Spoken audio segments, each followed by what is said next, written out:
शमी का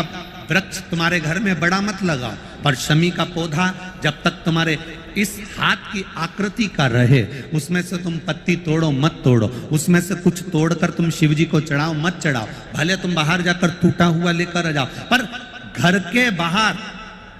घर के कमरे में नहीं, हॉल में नहीं, घर के अंदर नहीं। तुम्हारा घर चारों तरफ से हो जाता है, 4 कमरे, हॉल, किचन, लेटरिन, बाथरूम सब पूर्ण कंप्लीट हो जाए, उसके बाद जो तुम्हारे जगह बचे, घर से जब तुम बाहर निकलो तो बाहर की ओर जाते समय, अगर तुम्हारे निकलते समय तुम्हारा सीधे हाथ की ओर अगर शमी का छोटा सा